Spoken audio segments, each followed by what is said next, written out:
नमस्कार, रण क्षेत्र देख रहे हैं आप। आपके साथ मैं हूं लावनी विनीत। रण क्षेत्र में आज फिर से बेहद खास मुद्दा है। मुद्दा इसलिए खास है क्योंकि राजनीति में जिस तरीके से धुरी घूम रही है, बिहार की राजनीति में, वो अपने आप में न केवल सवाल लेकर आ रही है, बल्कि आने वाली परिस्थितियों के परिदृश्य क्या समीकरण बन सकते हैं, इसे लेकर भी चर्चाओं को खूब गर्म कर रही है।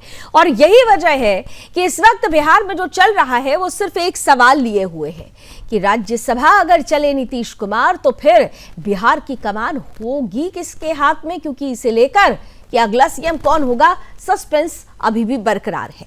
बिहार की राजनीति भूचाल के दौर से गुजर रही है, जिसने 2 दशक से ज्यादा समय तक सत्ता के शिखर पर बैठे एक चेहरे के भविष्य को ही नहीं बल्कि पूरे बिहार की सत्ता की दिशा को सवालों के घेरे में खड़ा कर दिया है।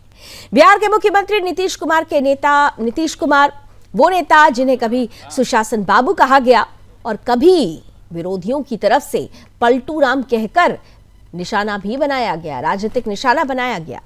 अब वही नीतीश कुमार राज्यसभा की राह पर है और जैसे ही उन्होंने राज्यसभा के लिए नामांकन कल दाखिल किया, उसके बाद से ही पूरे बिहार में एक ही सवाल गूंज रहा है कि क्या बिहार में अब नीतीश युग का खात्मा हो रहा है, और अगर हां तो फिर अगला मुख्यमंत्री कौन होगा। करीब 20 साल से बिहार की सत्ता पर नीतीश कुमार का प्रभाव रहा है, लेकिन अब संकेत साफ है कि दिल्ली की राजनीति में उनकी नई भूमिका और पटना की सत्ता में नया चेहरा, दोनों की पटकथा लगभग तैयार हो चुकी है। सबसे महत्वपूर्ण बात यह है कि 2025 के विधानसभा चुनाव में एनडीए को 243 में से 243 में से 202 सीटों की प्रचंड जीत मिली थी, याद होगा आपको। और पहली बार अगर देखें तो बीजेपी बिहार में सबसे बड़ी पार्टी बनकर उभरी थी। हालांकि 2020 में भी नंबर्स थे, लेकिन बड़ी पार्टी आरजेडी थी। लेकिन इस बार 2025 में बीजेपी को सबसे ज्यादा सीटें मिली, 89 सीटें। और इसी के साथ सवाल खड़ा होने लगा, और बड़ा सवाल खड़ा होने लगा कि क्या बिहार में अब पहली बार बीजेपी का मुख्यमंत्री बनने जा रहा है। नाम कई घूम रहे हैं, कई चेहरों को लेकर स्पेकुलेशंस जारी है। यहां तक कहा जा रहा है कि निशांत भी बहुत जल्द सक्रिय राजनीति में आने वाले हैं, लेकिन अगला सीएम कौन होगा, इसे लेकर चर्चा, मंथन, चिंतन जारी है। और यही वजह है कि जेडीयू विधान मंडल की जो बैठक थी, तमाम जो नेता थे उनकी बैठक शुरू हुई तो उस पर चर्चाओं का दौर भी शुरू हो चुका है। इस वक्त बड़ी और अहम खबर आ रही है, टीवी स्क्रीन पर फ्लैश करते हैं आपके सामने। बड़ी और अहम खबर बिहार से आ रही है, जहां पर सीएम आवास पर एक अन्य मार्ग पर जेडीयू विधानमंडल दल की बैठक अभी भी जारी है। शुरू हो चुकी थी 5 बजे, लेकिन अभी भी जारी है, जिसमें संजय झा, ललन सिंह समेत कई नेताओं की मौजूदगी है। जेडीयू विधायक, सांसद, एमएलसी बैठक में शामिल हुए हैं।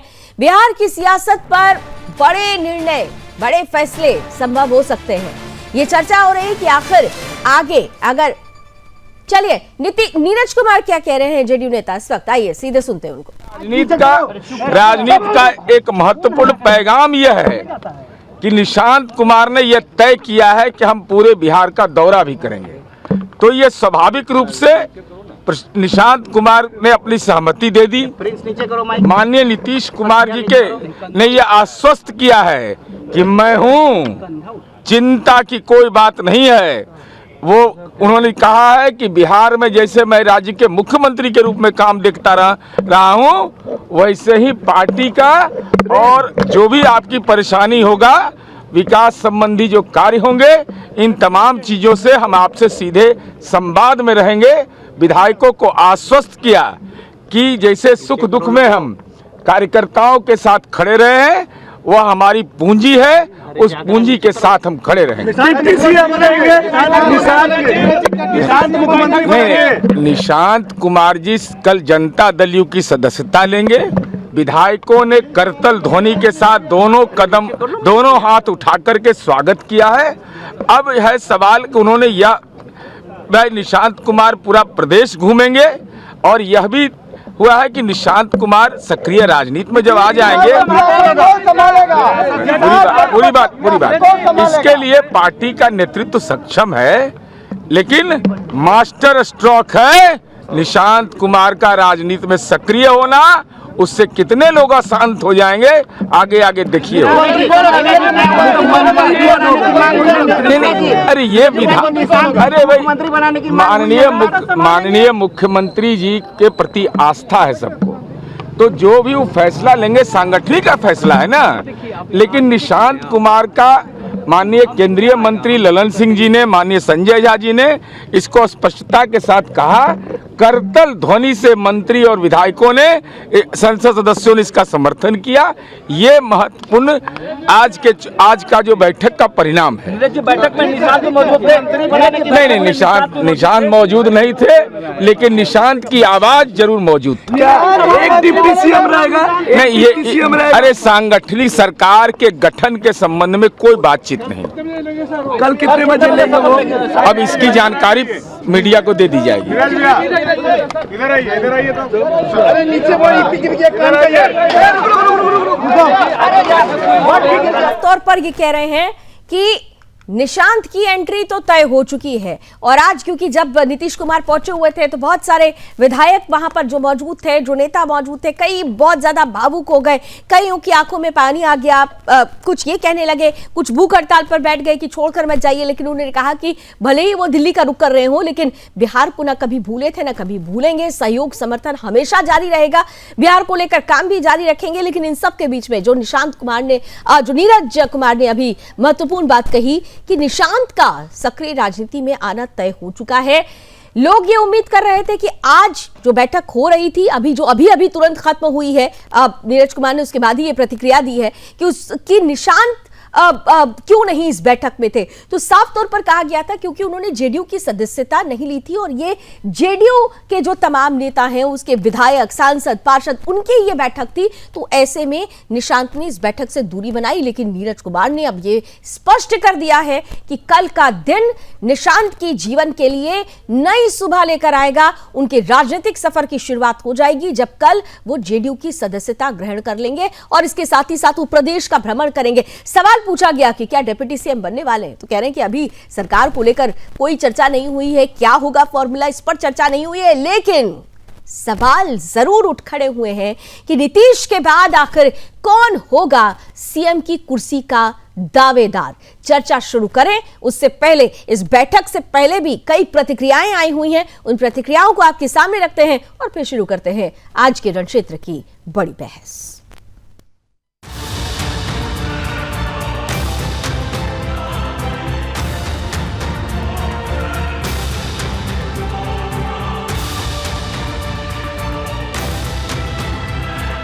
नीतीश कुमार जी का स्वभाव रहा है कि आज तक उनकी इच्छा के खिलाफ कोई उनसे निर्णय नहीं करा सकता। ये तो तय होगा, ये भी मुख्यमंत्री जी को तय करना है, मुख्यमंत्री जी नीतीश कुमार जी को ही तय करना है। अच्छा, होली के दिन नीतीश कुमार जी परिवार के बीच जाते थे और उन्हें परिवार से भी बेदखल कर दिया। होली के दिन तो दुश्मन को भी गले लगाते हैं, अब तो दोस्तों को कंजर होते। सो कौन सा तूफान आ रहा था। राज्यसभा तो नीतीश जी के लिए कोई सीट खाली होती और कभी भी चले जा सकते थे। 3 महीने में ऐसा तो कोई एग्रीमेंट हुआ नहीं था। अंदर खाने कुछ और चल रहा था। क्या पहले ही स्क्रिप्ट लिख दिया था किसी एक विभीषण ने? आस्तीन के सांप लोग जिन्होंने पूरी 20 साल मलाई खाई और नीतीश कुमार जी की विदाई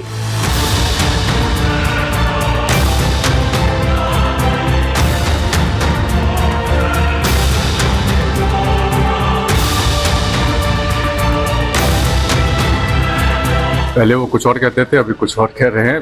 अभी उनके पास कुछ बोलने के लिए नहीं है। जिस प्रकार से काम हुआ है मुख्यमंत्री जी के नेतृत्व में और आगे भी मुख्यमंत्री जी का मार्गदर्शन मिलता रहेगा बिहार को। राज्यसभा में वो बिहार के मुद्दे उठाते रहेंगे। हर तरीके से बिहार का विकास का जो काम चल रहा है वो चलता रहेगा। नहीं, बिल्कुल जरूरत है। और राजनीति में जितने भी युवा हैं, राजनीति के लिए बेहतर रहेगा, लोकतंत्र के लिए बेहतर रहेगा। देखिए, विपक्ष की बात मैं नहीं करना चाहता, मैं सुनना चाहता हूँ। उसको लेना देना नहीं, वो अपना अलग हूँ और मैं अलग हूँ। मैं अपने नेता को नीतीश कुमार से प्यार करता हूँ, क्योंकि मैं आस्था रखता हूँ उनके कार्यों को देखकर हम लोग सीखने का काम करते हैं। उनका काम करने का तौर तरीका पूरे बिहार के समाज को पसंद है। जो पूरा बिहार तड़प रहा है, पूरे बिहार तड़प रहा है, वो नहीं चाहता है कि जनाब।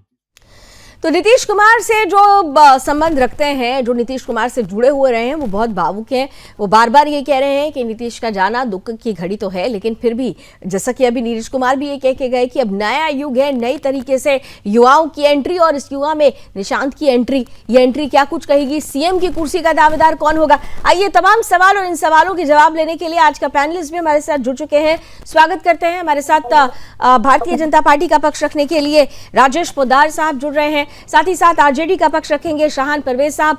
हमारे साथ इस वक्त मैं देख रही हूँ जाने माने पॉलिटिकल एक्सपर्ट हैं शैलेंद्र सिंह जी जुड़ चुके हैं, और मेरे सहयोगी बिहार ब्यूरो चीफ प्रेम कश्यप भी जुड़ गए हैं। जेडीयू से भी अभी बहुत जल्द हमारे साथ गेस्ट जुड़ जाएंगे। आप सभी का बहुत बहुत स्वागत है। मैं जल्दी से माफ कीजिएगा, बीजेपी से राकेश पोद्दार साहब हमारे साथ हैं। ठीक है, नाम थोड़ा प्लीज सही कर लीजिएगा। प्रेम के पास सबसे पहले मैं जरा चलना चाहती हूँ। प्रेम, जेडीयू ऑफिस के बाहर ही खड़े हुए हैं। प्रेम, हम सुबह से ही देख रहे थे जो वहां पे कार्यकर्ता थे, कोई धरने पर बैठ गया, कोई भूख हड़ताल की बात कर रहा है, किसी के आंसू नहीं थम रहे हैं। अब विधान मंडल की जो बैठक थी वो खत्म हुई, और खत्म होते ही नीरज कुमार ने साफ तौर पर कह दिया कि नीतीश कुमार इस बैठक में लोगों को देख के भावुक जरूर हुए थे, भावुक पल था, लेकिन उन्होंने साफ तौर पर कहा कि ये साथ कभी छूटेगा नहीं, भले ही वो दिल्ली जा रहे हों। और इन सब के बीच निशांत की एंट्री का तय हो जाना। प्रेम, देखिए, निश्चित तौर पर अभी मैं एक अन्य मार्ग पर हूँ, मुख्यमंत्री आवास के ठीक सामने हूँ। विधायकों का निकलने का जो सिलसिला है, जो है नेता उनका शुरू हो चुका है। आपको बता दें, आज की बैठक में निशांत खुद मौजूद नहीं थे, लेकिन एक तरह से एक चीज साफ हो गई है कि निशांत अब पॉलिटिकली इन कर चुके हैं। अभी जो नेता निकल कर आ रहे हैं वो भी ये कह रहे हैं कि निशांत एक्टिव पॉलिटिक्स में नजर आएंगे, और अब जो है जेडीयू की बागडोर भी निशांत के हाथ में होगी। जिस तरीके से आपने जिक्र किया कि नीरज कुमार कह रहे थे, नीरज कुमार ने अभी ठीक कहा है कि निशांत अब जेडीयू को लीड करेंगे। इससे एक बात साफ मैसेज है कि जेडीयू की कमान निशांत यानी नीतीश कुमार के बेटे के हाथ में होगी। आज जो बैठक के दौरान चीजें आई है वो काफी सोच विचार करने वाली, क्योंकि पूरा इमोशनल सीन अंदर देखने को मिला। बैठक के दौरान विधायक जो है वो नाराज होते नजर आए, कुछ के आंखों से आंसू भी निकल गए, कह रहे थे कि आप हमें छोड़कर कहां जा रहे हैं। इस तरह की चीजें जो है आज अंदर बैठक के दौरान हुई है। इसमें नीतीश कुमार ने जो कहा वो मैं जिक्र कर देता हूं। नीतीश कुमार ने कहा, हम कहीं नहीं जा रहे, हम राज्यसभा जा रहे हैं, हमारी नजर बिहार पर बनी रहेगी, आप लोगों को छोड़कर हम कहीं नहीं जाएंगे। तो नीतीश कुमार ने यह बताने की कोशिश की है कि हम साथ हैं, हम अगर राज्यसभा भी जाते हैं तो बिहार के आप लोगों को मतलब जो नेता है, इस पर कोई मंथन हो पाया या नहीं हो पाया? प्रेम, क्या आप अपने सवाल साथ तो रहेगा, लेकिन सीएम की कुर्सी किसकी रहेगी? सीएम की कुर्सी पर कौन रहेगा? इस पर कोई चिंतन मंथन हो पाया? देखिए, अभी तक ये कुछ साफ नहीं हो पाया है। आज जो बातें हो रही थी बस इस बात को लेकर, क्योंकि देखिए एक ये बताने की कोशिश की, तमाम जो रूठे हुए विधायक थे, जो रूठे हुए नेता थे, जेडीयू के संगठन के नेता जो नाराज चल रहे थे इस फैसले को लेकर, उन सबको एक टेबल पर लाया गया, बातचीत की गई। बातचीत करके जो चीजें हैं उसको क्लियर किया गया। ये बताया गया कि आगे इन लोगों को मतलब साथ नीतीश कुमार का, भले ही नीतीश कुमार दिल्ली चले जाए, लेकिन नीतीश कुमार का साथ तमाम नेताओं के साथ। सबसे पहले जो कार्यकर्ता हैं उनको कॉन्फिडेंस में लेना जरूरी है, उनका जो एक समर्थन है, साथ है, उसको जोड़ कर रखना जरूरी है, और यही बातें आज की बैठक में नहीं। लेकिन सीधे से अब राकेश जी आपके पास आ रही हूं। देखिए, कौन होगा मुख्यमंत्री, इसको लेकर चर्चा हो रही है, लेकिन उससे भी बड़ी चर्चा ये हो रही है कि क्या बिहार में अब बीजेपी युग की शुरुआत होगी? अगर नीतीश युग का खात्मा हो रहा है तो क्या बीजेपी युग की शुरुआत होने वाली है? देखिए लवानी जी, बीजेपी युग नहीं, एनडीए युग का शुरुआत था, शुरुआत रहेगा। जब तक बिहार में विकास होगी, विकसित बिहार बनेगा, तो एनडीए का ही शुरुआत है। और मैं कहना चाहता हूं कि स्पष्ट रूप से जानिए कि बिहार का मुख्यमंत्री नीतीश कुमार थे, उनके नेतृत्व में बिहार विकास हुआ, विकसित हुआ लगातार। और जंगल राज जो खत्म करने का काम नीतीश कुमार किया, जिनके नाम से सुशासन के नाम से जाने जाते थे, विकसित के नाम से जाने जाते थे, जीरो टॉलरेंस के नाम से जाने जाते थे, महिलाओं के लिए किस प्रकार उन्होंने उत्थान किया, बिहार के अंदर आरक्षण देकर 50% महिलाओं को सरकारी नौकरी में लाने का काम किया, किया, जो महिलाएं पुलिस बनी, जीविका के माध्यम से महिलाओं को जो ना पहले तो साइकिल देने का काम किया, छात्रवृत्ति योजना लाने का, वो सब ठीक है, ये तो सबने देख लिया। 2 दशक तक अगर नीतीश कुमार वहां रहे और जंगल राज के बाद अगर सुशासन बाबू का सम्मान उन्हें दिया गया तो काम की बदौलत ही दिया गया, लेकिन अब वही नीतीश कुमार अगर दिल्ली चल दिए हैं तो कुर्सी पर तो वही चेहरा होगा जो नीतीश कुमार के समकक्ष से, मतलब उनकी क्वालिटी को एकदम पूरी तरीके से, उनके विकास का जो मार्ग उन्होंने प्रशस्त किया उसी जोर शोर के साथ आगे बढ़ाकर ले चले। तो क्या ऐसे में जेडीयू से ही कोई चेहरा होगा या बीजेपी कुछ सोच रही है, जैसा कि विरोधी लगातार ये आरोप लगा भी रहे हैं कि आपने हाईजैक कर लिया, अगला लक्ष्य आपका जेडीयू का खात्मा करना है? देखिए, किसी को कोई खात्मा नहीं करता, पहला नंबर। और नीतीश कुमार जी के साथ आज हमारा आज का संबंध नहीं है। लगभग अटल बिहारी वाजपेयी जी ने इस संबंध को बनाए, एनडीए गठबंधन अटल बिहारी वाजपेयी जी, नीतीश कुमार जी ने, जॉर्ज फर्नांडिस जी ने, शरद यादव जी लोगों ने बनाया एनडीए गठबंधन, उस गठबंधन का। और मैं एक बात, बहुत पुरानी बात करना चाहता हूं, यही लालू प्रसाद यादव जी थे कि लोकसभा के अंदर जब नीतीश कुमार जी ने बिहार की जंगल राज की बात रखी लोकसभा के अंदर, तो लालू प्रसाद यादव जी ने विरोध किया। और उसके साथ साथ वहां पे कुछ नेता बैठे थे जो इंडिया ब्लॉक के लोग हैं, वो लोग के सारे लोगों ने विरोध किया कि जंगल राज की बात लोकसभा में नहीं होगी। उस समय में पूर्व प्रधानमंत्री चंद्रशेखर जी, इंद्र कुमार गुजराल जी, देवगौड़ा जी ने कहा कि अगर नीतीश कुमार जी बिहार की बात, जंगल राज की बात लोकसभा में लाते हैं, इस बात की होनी चाहिए, लोकसभा में चर्चा होनी चाहिए। उसी समय अटल बिहारी वाजपेयी ने 2 लोगों को त्याग किया इस देश के लिए। एक तो देश के प्रधानमंत्री नरेंद्र मोदी जी को गुजरात भेजा और नीतीश कुमार जी को विकास के नाम से, विकसित के नाम से इनको जो बिहार भेजना, जिस प्रकार उन्होंने रेलवे में काम करके दिखाया, एग्रीकल्चर में काम करके दिखाया लगातार, और चाहे अरे भाई साहब ये सबने देखा, लेकिन मेरा सवाल अभी भी अधूरा रह गया, मेरा सवाल अभी भी अधूरा रह गया। आप पर आरोप लग रहे हैं, नीतीश कुमार जी ने जो किया, विकास पुरुष वो कहे जाते हैं, तो काम दिख रहा है, लेकिन अभी तो आप पर आरोप लग रहा है ना, बीजेपी पर आरोप लग रहा है। उस आरोप को किस तरह से आप ले रहे हैं, ये बड़ा सवाल है। शान परवेज साहब, आपके पास आ रही हूँ। यहाँ पे देखिए एक चीज स्पष्ट है, जेडीयू, हाँ ठीक है, 10 सेकंड पूरा कीजिए, 30 सेकंड में पूरा कीजिए। नीतीश कुमार जी ने खुद कहा सदन में, बिहार सदन में, कि मैं सभी सदन का नेता रहा हूं, मेरी इच्छा ही जयप्रकाश नारायण जी की इच्छा भी थी कि राजनीति, संपूर्ण राजनीति हो, संपूर्ण राजनीति क्रांति हो। अगर मैं सभी सदनों में चला जाता हूं तो जयप्रकाश नारायण जी की इच्छा को मैं पूरा करूंगा। इसीलिए उन्होंने अपनी इच्छा को जाहिर किया, उनका बयान है, नीतीश कुमार जी का बयान है। साहब वो अपनी इच्छा पूरी कर रहे हैं, लेकिन यहाँ पर आप लोगों की तरफ से बार बार प्रतिक्रियाओं का जो दौर है, उसमें साफ तौर पर बीजेपी को घेरने की ये कवायद क्यों आपने शुरू की है? भाई ये नीतीश कुमार का डिसीजन है, आपको क्यों लगता है कि बीजेपी जेडीयू को हाईजैक कर लेगी, जैसा कि रिएक्शंस आ भी रहे हैं, जैसा कि तेजस्वी यादव साहब कह रहे हैं कि दूल्हा कोई और था, शादी में फेरे किसी और से लगवा दिए। शान साहब क्यों लग रहा है आप लोगों को ऐसा? राकेश जी, शान साहब को आप बोले दीजिए प्लीज। ठीक है, एक अंतिम उम्मीद थी, एक अन्य मार्ग पे उनके विधानमंडल और विधायकों। राकेश जी अब सुन लीजिए, शान साहब को सुनिए। राकेश जी ठीक है, ऐसा लग रहा था कि कुछ निर्णय निकलेगा और शायद ये जो भारतीय जनता पार्टी के द्वारा जो जनता दल यूनाइटेड में जो स्लीपर सेल बैठाए गए हैं, आज वैसे लोगों का से सवाल पूछा जाएगा और वैसे लोगों की छुट्टी की जाएगी और जनता दल यूनाइटेड दोबारा रिवाइव करेगा और जनता दल यूनाइटेड अपने अस्तित्व की लड़ाई आज दोबारा शायद लड़ेगा। मगर शायद ये जिसको मीडिया में भूंजा पार्टी या भूंजा गैंग भारतीय जनता पार्टी के द्वारा इम्प्लांटेड स्लीपर सेल जो जनता दल यूनाइटेड ने बैठाए गए हैं, उनकी पूर्ण रूप से जीत हुई है। और जिस तरह से आस्तीन के सांप ने आज नीतीश कुमार जी का निपटारा कर दिया है, ये वही नीतीश कुमार जी हैं, लावनी जी, जिसको हम लोगों ने 2024 के लोकसभा चुनाव में इंडिया ब्लॉक ने इनको प्रधानमंत्री पद का उम्मीदवारी दे दिया था। और ये एक समय में ऐसे थे कि ये माने जा रहे थे कि नरेंद्र मोदी जी के समकक्ष में और उनके चेहरे के पैरेलल देश में कोई दूसरा चेहरा अगर प्रधानमंत्री पद की रेस में सबसे आगे अगर आ रहा है कोई, तो वो माननीय नीतीश कुमार जी कभी आ रहे थे।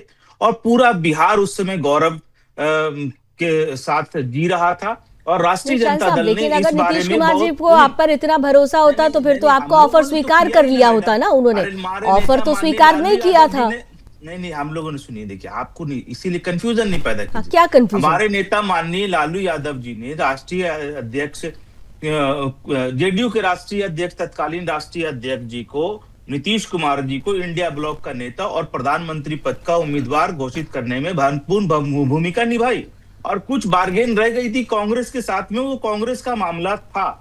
मगर हमारे नेता माननीय लालू यादव जी ने उसमें भी स्पष्ट कहा था कि नरेंद्र मोदी जी के समकक्ष दूसरा कोई चेहरा अगर देश में कोई खड़ा हो सकता है, मेरा सवाल मैं आपकी तो बात सुन मैं समझ गई, वो चीजें हमें भी याद है, लेकिन सवाल यही था ना कि ऑफर ठुकराया नीतीश कुमार ने, ऑफर ठुकराया और उन्होंने उस वक्त एक टिप्पणी की थी, आपने अपनी बात तो याद रखी, लेकिन नीतीश कुमार साहब ने क्या कहा था, दोबारा गलती नहीं करूंगा। आप इंटरप्ट नहीं करेंगे तो मैं बहुत अरे साहब, तो हम आपको खाली इतिहास का कुछ अंश आप मत पढ़िए ना, पढ़िए तो फिर पूरा पढ़िए, आधा चैप्टर अगर आप सुनाएंगे और आधा छोड़ देंगे तो फिर तो ये सेलेक्टिव राजनीति हो गई ना। मैं आपकी बात से सहमत हूं, मैं आपकी बात से सहमत हूं कि आरजेडी की तरफ से ऑफर था, लेकिन ऑफर ठुकराया गया नीतीश कुमार की तरफ से। ठीक है, हमें ठुकराया नहीं गया, मैं यही बोल रहा हूं कि जब एक समय नरेंद्र मोदी जी को जब उनके चेहरे को दावेदारी, उनके चेहरे को चुनौती दी गई, वो चेहरा नीतीश कुमार जी का था। और वो समय केवल 2024, बहुत समय 10-20 साल पहले का बात नहीं बोल रहा हूं, 2024 सिर्फ 2 साल पहले। आज स्थिति ये बनी कि उसी षड्यंत्र के तहत नरेंद्र मोदी जी और अमित शाह जी का गिरोह और गैंग भारतीय जनता पार्टी के द्वारा स्लीपर सेल के द्वारा बैठाकर आज जनता दल यूनाइटेड को पूरी तरह से दीमक की नीतीश तरह कुमार को बच्चा समझते हैं क्या? 10 बार मुख्यमंत्री, 2 दशक तक अगर वो वहां पर रहे, आपके जंगल राज को चुनौती दी सुशासन बाबू और विकास पुरुष बनकर, तो वो कोई बच्चा राजनीतिज्ञ नहीं है, वो एक वेटरन है। और नीतीश कुमार जब भी अपना कदम उठाते हैं या कोई निर्णय लेते हैं तो उसके पीछे उनके आसपास के लोगों को भी नहीं पता चल पाता, वो इतने वेटरन पॉलिटिशियंस हैं, लेकिन फिर भी आप ये कहने का प्रयास कर रहे हैं। राकेश जी कुछ कहना चाह रहे हैं? राकेश जी, आप लोगों ने स्लीप नहीं हुई कंप्लीट। अच्छा ठीक है, 30 सेकंड्स में कंप्लीट कीजिए, 30 सेकंड में। शैलेंद्र जी भी इंतजार कर रहे हैं। खत्म हो गई, समाप्त होगी, स्वाहा हो गया। दूसरी बात, अब जब आप आएंगे तो आप जब देखेंगे कि ये भारतीय जनता पार्टी के द्वारा जो ये षड्यंत्र रच के और पूरी तरह से मुख्यमंत्री जी को हाईजैक कर लिया गया। चलिए, आप तो हम लोगों को कहेंगे कि विपक्ष पहले से बोल रहा था, विपक्ष के पास कोई साक्ष्य नहीं था। जब इस बात पे मोहर लग गया तो ये एक एक आंसू जो सड़क पर गिर रहे थे, कि आज भी गिरे, कोई भूख हड़ताल पर चला गया, कोई छाती पटक पटक के रो रहा था, कोई जनता दल यूनाइटेड के कार्यालय में बर्तन फेंक रहा था। तो ये कौन लोग थे? ये जनता दल यूनाइटेड के कार्यकर्ता हैं, जनता दल यूनाइटेड के नेता हैं, जनता दल यूनाइटेड के विधायक हैं। इसमें कोई दूसरे लोग नहीं। तो आपने जिस प्रकार से दावेदारी जनता दल यूनाइटेड के साथ किया है, नीतीश कुमार जी की पूरी लेजेसी के साथ आपने दगाबाजी। अरे नीतीश कुमार जी की लेगेसी को ही तो वो आगे बढ़ाने के लिए वो काम बता रहे हैं। नीतीश कुमार जी की लेगेसी के साथ अरे खाने चले तेजस्वी प्रसाद पूजा, हमें समझाने तो पूजा, तुम्हें भेज दिया जाएगा थे उनके घोटाले बिहार में जिस प्रकार से केंद्र की सरकार ने जिस प्रकार से बिहार की सरकार को हाईजैक कर दिया, जबरदस्ती मुख्यमंत्री को गिरवी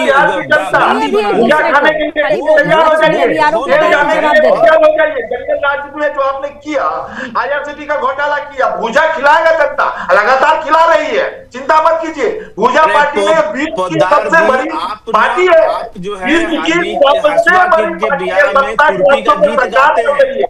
नीतीश कुमार के नेतृत्व में बढ़ता रहेगा।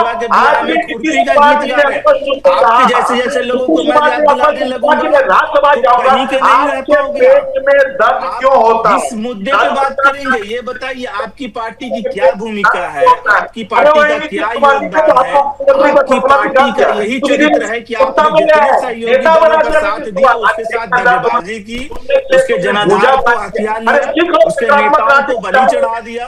ये आपका चाल चरित्र ऐसा रहा है। चाल चरित्र की बात हो रही है, चाल चरित्र, ठीक है। शैलेंद्र सिंह जी, ठीक है, फिर कर दूंगी आप लोगों को एक फेस ऑफ और दे दूंगी, लेकिन एक एक करके बोलेंगे तो ज्यादा समझ में आएगा। शैलेंद्र सिंह जी के पास प्लीज जाने दीजिए मुझे। शैलेंद्र जी, ये देखिए, ये चाल चरित्र की बात हो रही है। हर पार्टी एक दूसरे पर यही बड़ा आरोप लगाती है, भाई तुम्हारी चाल चरित्र ऐसी है, हमारी चाल चरित्र ऐसी, लेकिन यहाँ पर बिहार की चाल चरित्र की बात हो रही है। और बिहार में जब राजनीतिक चाल चरित्र की बात होती है तो उसमें सिर्फ एक महत्वपूर्ण निर्णायक होता है, वो होती है वहां की जनता, जनता का जनादेश, वो जनादेश जो विश्वास और विश्वसनीयता पर टिका होता है। आज नीतीश कुमार अगर राज्यसभा जा रहे हैं, ये उनका निर्णय है, ये स्वयं का निर्णय है।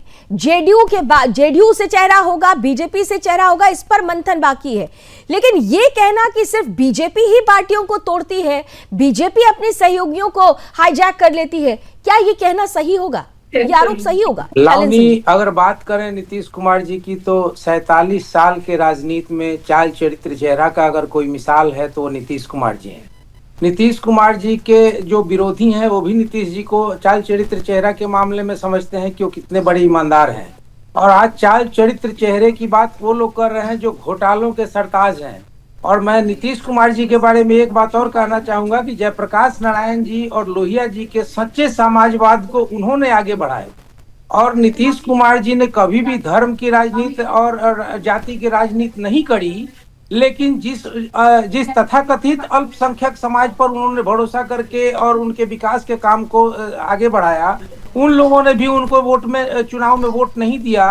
नहीं तो आज मैं दावे के साथ कह सकता हूं कि बिहार में अगर कोई राजनीतिक पार्टी सबसे बड़ी होती विधानसभा में तो नीतीश कुमार की जेडीयू पार्टी होती। तो आप समझ सकते हैं कि ये जेडीयू जी। चलिए, मुझे लगता है शायद शालिनी जी से संपर्क टूटा है, लेकिन यहाँ जल्दी से जरा प्रेम आपके पास आ रही हूँ। यहाँ तो एक बात तो तय हो चुकी है कि जो परिस्थिति बन रही है उस परिस्थिति में अब फॉर्मूले को लेकर, चेहरे को लेकर बहुत तेजी के साथ मंथन शुरू हो जाएगा। लेकिन निशांत की एंट्री सीएम की कुर्सी से पहले क्या डेप्यूटी सीएम, इसकी तैयारी हो चुकी है? ये बड़ा सवाल है। प्रेम, जो सवाल मैंने आपसे पूछा था कि भाई सीएम की कुर्सी पर कौन बैठेगा, इसको लेकर तो सस्पेंस है, लेकिन डेप्यूटी सीएम को लेकर जो सुखबुकाहट है, निशांत की एंट्री क्या उसी ओर संकेत कर रही है? देखिए, एक चीज तो साफ हो चुका है कि निशांत कल आधिकारिक रूप से जेडीयू की सदस्यता लेंगे। इस बात को लेकर संशय है कि किस रूप में उनको कौन सा जगह दिया जाता है, किस जगह पे उनको मौका मिलता है काम करने का। लेकिन एक बात साफ है कि जेडीयू की सदस्यता लेंगे। इस वक्त मैं आपको बताऊं कि एक अन्य मार्ग पर वो सीएम हाउस के सामने नेताओं का निकलने का सिलसिला जारी है। और जो चीजें हैं, जो रिएक्शंस दिए जा रहे हैं, उसमें साफ है कि अब जाकर लोग, मतलब जो नेता है, उन्होंने स्वीकार लिया कि ठीक है, नीतीश कुमार अगर जा रहे हैं, राज्यसभा जाते हैं, तो निशांत अगर यहाँ पर एक्टिव पॉलिटिक्स करते हैं तो वो उन चीजों को एक्सेप्ट करेंगे, निशांत को एक्सेप्ट करेंगे। तो यहाँ पर माहौल एक कड़े मार्ग का बहुत रश वाला बना हुआ है। 2 दिनों से लगातार इस तरह की हलचल है। और आपने जो सवाल किया, मुख्यमंत्री कौन, डेप्यूटी सीएम कौन, अब इस पर मंथन तेज होगी, क्योंकि जिस तरीके से कल ये साफ हो जाएगा कि निशांत कल सदस्यता लेंगे, उनको बड़ी भूमिका में जो है देखने को मिलेगा जेडीयू के तमाम नेताओं को। ऐसे भी निशांत को लेकर एक बात है कि अब तक वो इन चीजों से दूर रहे, पॉलिटिक्स से दूर रहे, राजनीतिक गलियारे से भी दूर रहे, लोगों के बीच भी नहीं, मीडिया के सामने भी ज्यादा नहीं रहते। आज की बैठक में भी मौजूद नहीं रहे। खैर, आज की बैठक में मौजूद नहीं रहने का ये कारण है कि जो जेडीयू के सदस्य हैं वो तमाम लोग थे, तमाम देखिए बड़े नेता थे, मुख्यमंत्री खुद थे। बिल्कुल, और इसीलिए कल जब वो सदस्यता ग्रहण कर लेंगे तो फिर वो जेडीयू का भी हिस्सा हो जाएंगे और इसी के साथ सक्रिय राजनीति की पटकथा भी लिख दी जाएगी। लेकिन शाहन, बड़ा सीधा सा सवाल है, एक अगर एनडीए गठबंधन में ये परिस्थिति बनती है कि सीएम की कुर्सी किसके पास होगी, डेप्यूटी सीएम कौन होगा, तो ये तो उनके गठबंधन की बात है। या फिर आरजेडी इस मौके की तलाश में है कि इसी सवाल के साथ एनडीए में टूट होगी और इसका फायदा आरजेडी उठाएगी, और इसीलिए आप लोगों की तरफ से रिएक्शंस का जो का दौर है, बयानों की जो बाढ़ है, वो कुछ ज्यादा ही चल रहे हैं। देखिए लावनी जी, देखिए आपकी चिंता बहुत स्वाभाविक है कि बीजेपी, मेरी चिंता नहीं है, सवाल है साहब, तो बीजेपी को कुछ मेरी चिंता नहीं है, सवाल है बस। देखिए, मगर ये हमारे और आपके सोचने से कहीं ज्यादा होता है और महत्व होता है कि बिहार की जनता ने किस चेहरे को वोट करा।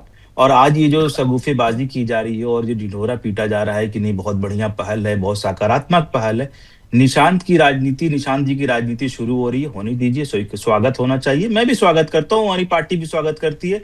हमारे नेता माननीय तेजस्वी यादव जी ने पहले भी कहा था कि निशांत जी को एक्टिव पॉलिटिक्स में आना चाहिए और सभी नौजवानों को पॉलिटिक्स में आना चाहिए, वो अच्छी बात है। दूसरी बात यह है कि क्या निशांत कुमार जी मुख्यमंत्री बनेंगे, और अगर मुख्यमंत्री की कुर्सी छोड़कर डिप्टी मुख्यमंत्री बनना, उप मुख्यमंत्री बनना, क्या ये फायदे का सौदा है? दूसरी बात कि अगर नीतीश कुमार जी मुख्यमंत्री हैं तो क्या मुख्यमंत्री पद को छोड़कर कोई राज्यसभा, कोई जीवन में आज तक कोई भारतीय राजनीति के इतिहास में कभी भी कोई मुख्यमंत्री मुख्यमंत्री की कुर्सी छोड़कर राज्यसभा जाने की बात करता हो, क्या राज्यसभा गया हो? अब आप इसको प्रमोशन की बात कर रहे हैं कि नहीं, ये बहुत बड़ा अचीवमेंट है नीतीश कुमार जी के लिए, या बहुत बड़ा सम्मान की बात है नीतीश कुमार जी के लिए? सम्मान नहीं है। आपके मीडिया में कहने से या हमारे मीडिया में कहने से ये गलत को सही नहीं किया जा सकता। बिहार की जनता सक्षम है और राजनीतिक रूप से इनकी सब लोगों को इतनी समझ है कि ये जो भारतीय जनता पार्टी ने जो कृत्य किए हैं, जो तांडव किया है, जो ड्रामा यहाँ बिहार के अंदर किया है, क्या किसी को ये अधिकार नहीं है, किसी राजनेता को ये अधिकार नहीं है कि वो अपने आगे का राजनीतिक भविष्य स्वयं तय कर सके?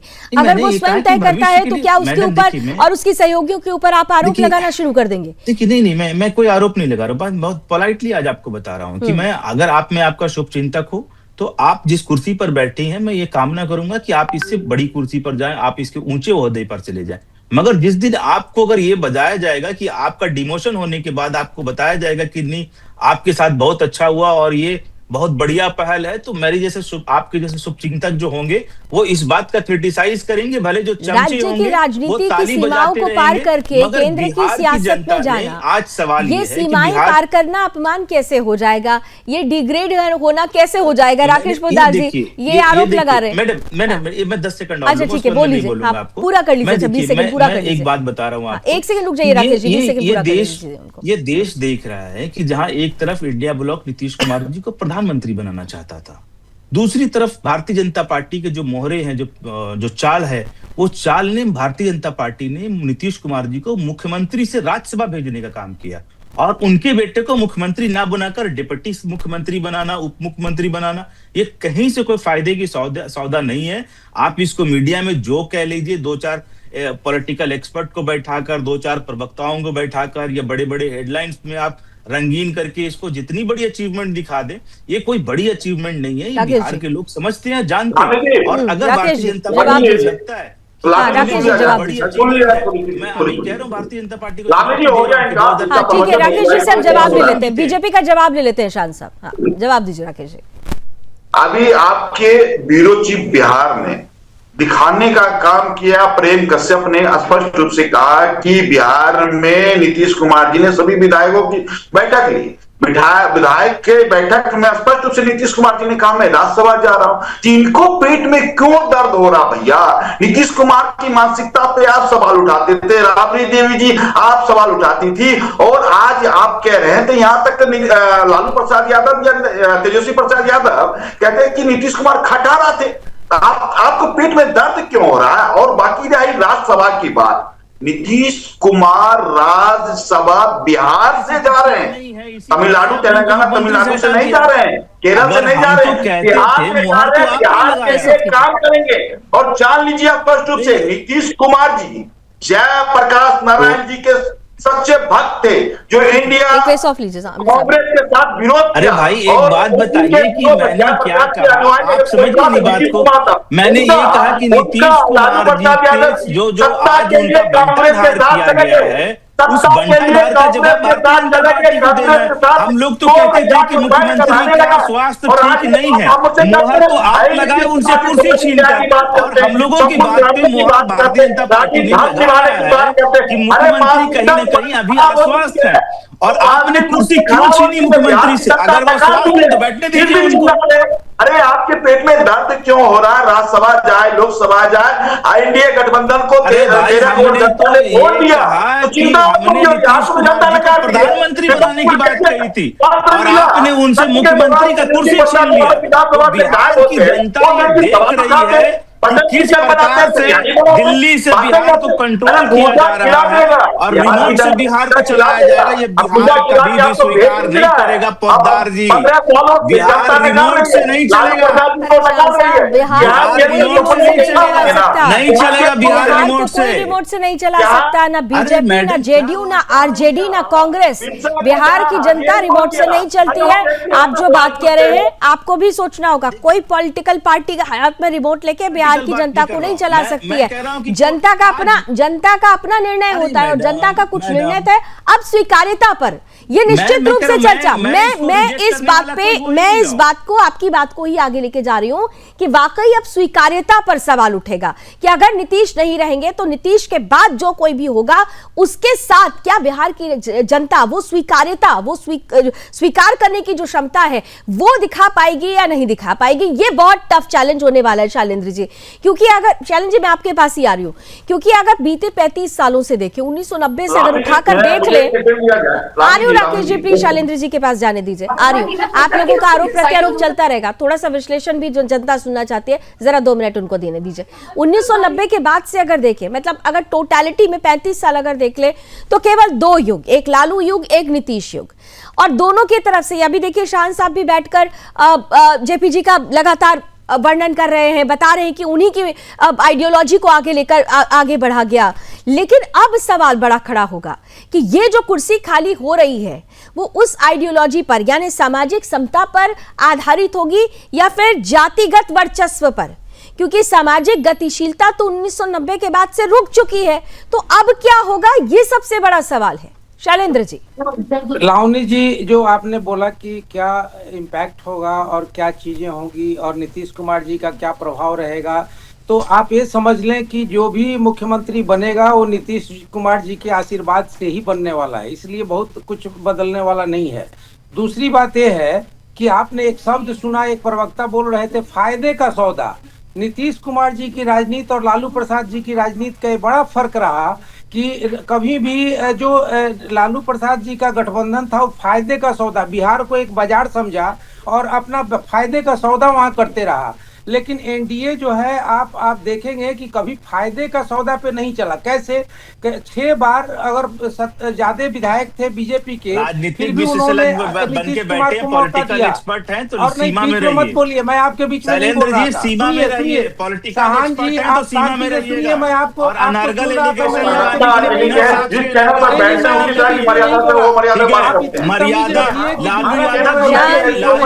शान जी,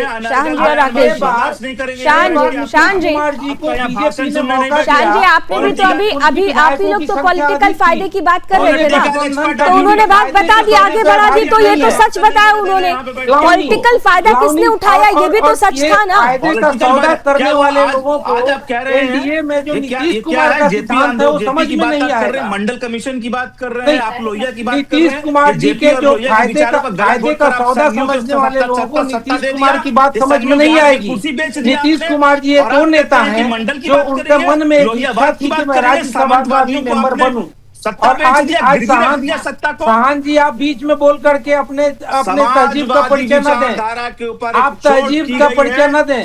मैं बोल रहा हूँ ना कि फायदे का सौदा शब्द आपने क्यों बोला? समाजवादी विचारधारा को तो वैसे ही बिहार की जनता समझ रही थी कि कौन समाजवाद के साथ चल रहा है और कौन परिवारवाद के साथ चल रहा है। यहाँ बैठकर आप उनको धमकी दे रहे हैं, आप फिर से अपना वही जंगल राज यहाँ टीवी स्क्रीन पर भी दिखा रहे हैं, उनको धमकी दे रहे हैं आप बैठ के। आपको जनता ने दिखा दिया कि समाजवाद का क्या होता है और परिवारवाद करने वालों का क्या हश्र होता है। कम से कम शान साहब, ठीक है, एक सेकंड शैलेंद्र जी, शान साहब आरोप लगाइए, खूब आरोप लगाइए, लेकिन ये मत भूलिए कि जनता ने जवाब आपको दिया है। यहाँ किसी पॉलिटिकल एक्सपर्ट ने या बीजेपी के लोगों ने नहीं दिया जवाब, आपको बिहार की जनता ने दिया था। बिहार की जनता ने जवाब दिया था। शान साहब, भूल गए आप लोग? यही धमकी की सरकार थी जो हम लोगों को धमकी दिया करते थे और आज भी आप धमकी दे रहे हैं। ये नीतीश कुमार की सरकार है जो भय मुक्त और भ्रष्टाचार मुक्त और जंगल राज को अरे यार, एप्स्टीन फाइल वाले हमको बताएंगे सत्ता कैसे चलता है। नहीं, सत्ता कैसे चलता है वो तो हम लोगों ने, तुम्हारे मंत्रियों का नाम एप्स्टीन फाइल में आ रहा है, जंगल राज जहाँ मानवता शर्मसार होती है। अरे शान साहब, अभी आप भूल गए कि आप शान साहब, एक सेकंड शैलेंद्र जी, एक सेकंड शान साहब देखिए, मैंने आपको पूरा मौका दिया, पूरा सुना, आपकी बातों को आगे लेकर गई, लेकिन आप यहाँ बैठकर अगर किसी पॉलिटिकल एक्सपर्ट को ये कहेंगे कि वो अपनी राय नहीं रखे, वो बीजेपी का प्रवक्ता बन जाए, तो ये गलत है। यही अप्रोच है। नीतीश कुमार अगर निर्णय ले तो वो बीजेपी करवाती है, पॉलिटिकल एक्सपर्ट अगर अपनी राय रखे तो वो बीजेपी के प्रवक्ता हो जाते हैं।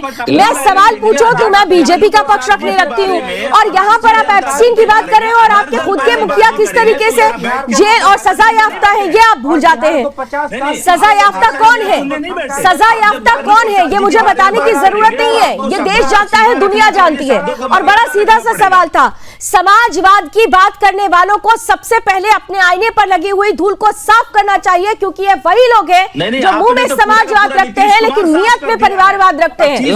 आप अपने गिरबान में झांकिए, आपने एक उंगली उठाई, 4 उंगली आपकी तरफ है। आपको अधिकार है कि आप बीजेपी या जेडीयू पर खूब सवाल करें, लेकिन जनता के जनादेश का अपमान करें, यह अधिकार आपको बिहार की जनता नहीं देती और वो जनादेश था। चलिए, बहुत बहुत धन्यवाद। समय इतनी ही अनुमति दे रहा है, लेकिन अगला आने वाला समय बिहार की राजनीति के लिहाज से बेहद खास होने वाला है और यह खास समय किस तरीके से बिहार के पूरे परिदृश्य को बदलेगा, इस पर हमारी नजर बनी रहेगी। आप सभी का हमारे साथ जुड़ने के लिए बहुत बहुत धन्यवाद। रण क्षेत्र में अभी बस इतना ही। देश और दुनिया की तमाम खबरों के लिए आप देखते रहिए सुदर्शन न्यूज। जय हिंद।